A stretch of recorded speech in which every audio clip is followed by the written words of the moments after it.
स्वामी विवेकानंद जी ने कहा है कि एकाग्रता सफलता की चाबी है। जब आप अपनी ऊर्जा को एक दिशा में लगाते हैं तब असंभव भी संभव हो जाता है। दोस्तों, आगे स्वामी जी की 3 कहानियों में हम देखेंगे कि सभी जगह से ध्यान हटाकर कैसे एक काम में लगाया जाता है। पहली कहानी। स्वामी जी एक पार्क में आराम कर रहे थे। वहां उन्होंने एक लड़के को देखा जो एक खाली पेज पर कठिन श्लोक लिखने की कोशिश कर रहा था, लेकिन गलतियों के कारण बार बार पेज फाड़ रहा था और हर बार नए पेज से शुरू कर रहा था। कुछ समय बाद लड़के का ध्यान स्वामी जी पर गया तो लड़का तुरंत उनके पास गया और प्रणाम करके कहा, स्वामी जी, मैं पिछले 3 घंटे से इस श्लोक को सही से लिखने की कोशिश कर रहा हूं, लेकिन हर बार कोई ना कोई गलती हो जाती है जिससे मुझे शुरू से शुरुआत करनी पड़ती है। मुझे समझ नहीं आ रहा कि मैं क्यों नहीं लिख पा रहा हूं। स्वामी जी मुस्कुराए और बोले, बेटा, केवल फोकस की कमी के कारण ऐसा हो रहा है, क्योंकि एक साधारण इंसान अपनी ज्यादातर ऊर्जा बेकार की बातों और आदतों में लगा देता है, इसलिए लगातार मन भटकता है। ध्यान से काम करने का मतलब है अपनी पूरी ऊर्जा एक जगह पर लगा देना, और जब बार बार तुम ऐसा करोगे तो मन इसके लिए तैयार हो जाएगा और फिर गलती नहीं दोहराएगा। लड़के ने पूछा, स्वामी जी, अगर मन बार बार भटक रहा हो तो मैं एक काम में ध्यान कैसे लगाऊं? स्वामी जी ने पूछा, तुम लिखते समय जरूर किसी व्यक्ति या घटना के बारे में सोच रहे हो? लड़के ने कहा, हाँ गुरुजी, आज छुट्टी के दिन सबको बाहर खेलने का समय मिलता है, लेकिन मुझे ये काम पूरा करना है, शायद इसलिए मैं ठीक से फोकस नहीं कर पा रहा। स्वामी जी ने कहा, ठीक है, अब इन सरल तरीकों को समझो, फिर तुम अपने काम को मन लगाकर कर सकोगे। लगातार गहरी सांस लो। स्वामी जी ने कहा, जब भी तुम्हारा मन भटके तो 5 गहरी सांसें लो और अपना ध्यान काम और खेल दोनों से हटाकर अपनी सांसों पर लेकर आओ। जितना तुम अपनी सांसों को देखोगे उतना ही तुम्हारा मन शांत होने लगेगा। काम को महसूस करो।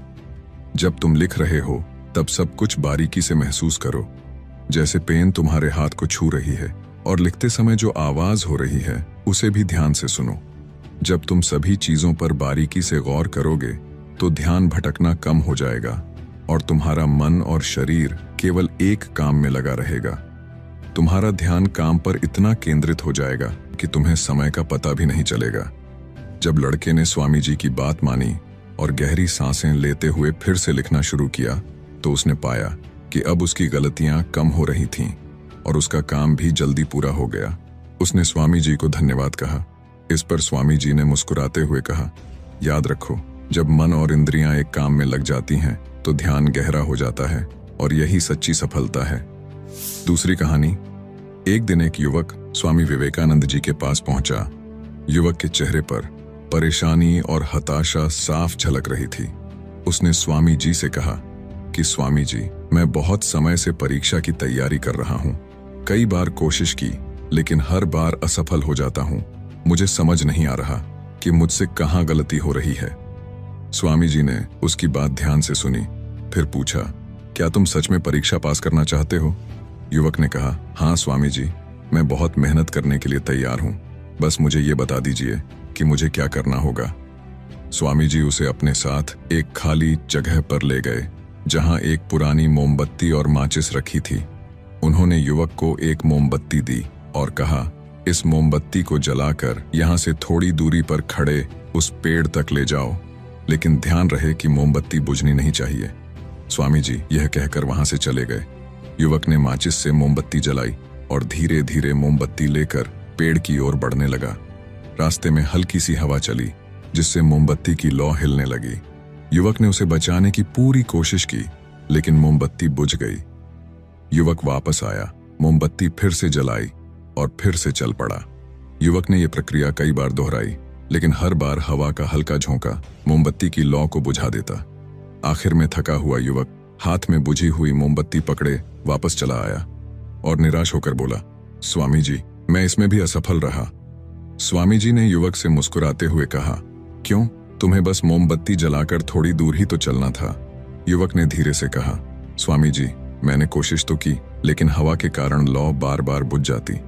स्वामी जी ने कहा, यही तो तुम्हें समझना है कि तुम्हारा मन भी इस मोमबत्ती की लौ की तरह है और चारों तरफ की हवा ध्यान भटकाने वाली आदत है। जब तक तुम इन आदतों को वश में नहीं करोगे तब तक ध्यान की लौ बुझती रहेगी। ऐसे ही जब तक तुम अपने लक्ष्य पर पूरी तरह ध्यान केंद्रित नहीं होगे तब तक तुम अपनी मंजिल तक नहीं पहुंच पाओगे। इसलिए मन को एकाग्र करो और जो काम करो उसमें पूरी तरह डूब जाओ। तुम्हारे प्रयास जरूर सफल होंगे। और याद रखो, सभी तरह के ज्ञान का मूल तत्व ध्यान है। इसलिए कुछ भी करने के लिए तुम्हें एक जगह ध्यान लगाना तो सीखना ही होगा। तुम जैसी आदत डालोगे वैसा ही मन होता जाएगा। इसलिए छोटे से छोटा काम भी ध्यान लगाकर करो। ऐसा करने से मन का स्वभाव बदल जाएगा, फिर तुम्हें सफलता जरूर मिलेगी। तीसरी कहानी। एक युवक ने स्वामी जी से पूछा कि मन में आ रहे विचारों को कैसे छोड़ते हैं। स्वामी जी ने युवक से कहा, बताऊंगा, लेकिन उससे पहले तुमको एक परीक्षा देनी है।